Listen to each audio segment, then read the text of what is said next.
Good morning, students. Welcome back to another class of History and Magic. As always, Professor Gill hanging out in my bedroom.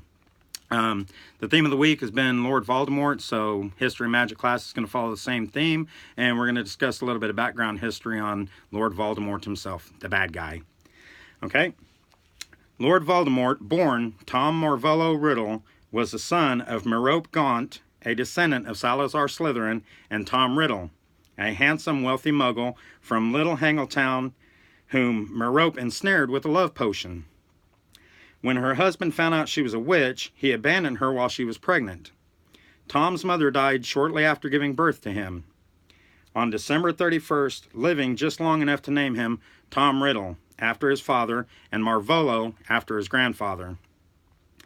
Tom Marvolo Riddle, the half-blood orphan, was to transform himself into Lord Voldemort and take control of the wizarding world by manipulating the festering relationship between purebloods and muggle-born wizards. Eventually, he would lose all, not because he lacked power, but because of his ruthless methods, his inability to love or trust anyone but himself, and in his belief of his own infallibility.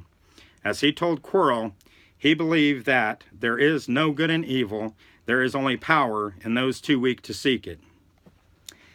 Earlier, hey, Gil, what are you doing? Hey, Doofy, how you doing? Are you teaching a class? Yeah, we're teaching a class on Lord Voldemort. Can I teach a class? No, I'm teaching the class today. But they thought I did really good last week. Yeah, Doofy did a great job last week, but I'm teaching a class right now. But I could teach a class better. Well, I'm sure you could teach it better, but I'm teaching a class right now. You're kind of interrupting the class. Oh.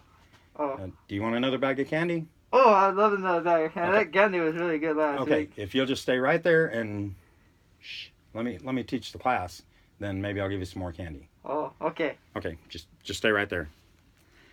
The dark wizard known as Lord Voldemort was born in 1928 in an orphanage in London. His mother, a witch, and according to Voldemort, a descendant of Salazar Slytherin, had fallen in love with Tom Riddle, a muggle. Tom Riddle lived in a fine-looking manor that stood on a hill overlooking the village of Little Hangleton. The manor house was one of the largest and grandest buildings for miles around. When Voldemort's mother told her husband that she was a witch, he abandoned... We don't like Voldemort. You're kind of looking over my shoulder, dude. Oh, I'm sorry. I'll stand back here. Okay, thank you. When Voldemort's mother told her husband she was a witch, he abandoned her, returning to his parents' home. As Lord Voldemort told the story, his father didn't like magic. Voldemort's mother died just after giving birth to him, living just long enough to name him Tom Riddle after his father and Marvolo after his grandfather. He was raised in a Muggle orphanage. For 11 years of his life, Tom was raised in a clean but grim Muggle orphanage in London. As he got older, he began to steal things and appeared to cause nasty things to happen to other children and to pets around the orphanage. So he lived in the orphanage for his first 11 years of his life.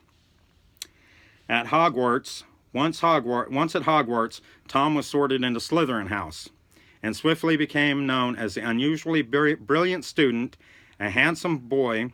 He was much admired by everyone with the exception of the Transfiguration Professor Albus Dumbledore. During the holidays, Tom had to return to the Muggle orphanage he despised. Secretly, Tom was obsessed with Slytherin heritage and with finding the ways he might cheat death. He found the entrance... Cheating death sounds good. Cheating death is not good. It's not good. Not good. No, cheating death, you have to kill somebody in order to make a Horcrux to keep your part of your soul alive. That's not a good thing. I'm very good at killing people. Okay. Okay. He found the entrance to the Chamber of Secrets in his 6th year and released Slytherin's basilisk within it, killing a student named Myrtle. Slytherin had built the chamber deep in Hogwarts Castle and kept it hidden from the other founders.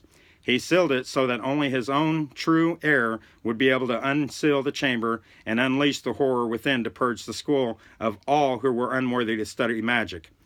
During this time, Tom had begun using a new name amongst his most intimate friends at Hogwarts. Contemptuous of his foul, common Muggle father, he made an anagram of Tom Marvolo Riddle.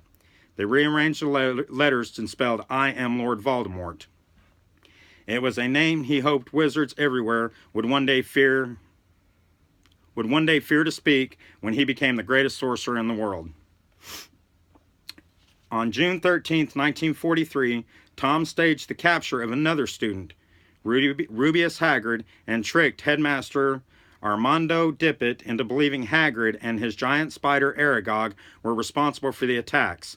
Tom received an engraved trophy for special services to the school, but he realized that Albus Dumbledore was keeping an annoying close watch on him and was not safe to open the Chamber of Secrets again while he was still at school. Tom preserved himself in the pages of a diary with hopes that he would one day be able to lead another in his footsteps to finish Salazar Slytherin's noble work. And it goes further, but I'm going to go ahead and stop for there, and we'll cover more on Lord Voldemort in a later class, because we're already at 6 minutes now, and I try to keep these pretty short. Told you I could have taught the class better. You could have taught it better and faster, I'm sure, Doofy. Anyway, we will discuss more on Lord Voldemort in future episodes of the class. I hope everybody enjoyed this. We're going to keep it short and sweet. I'm going to get off here and give Doofy some candy so he'll quit being a pest. I like candy.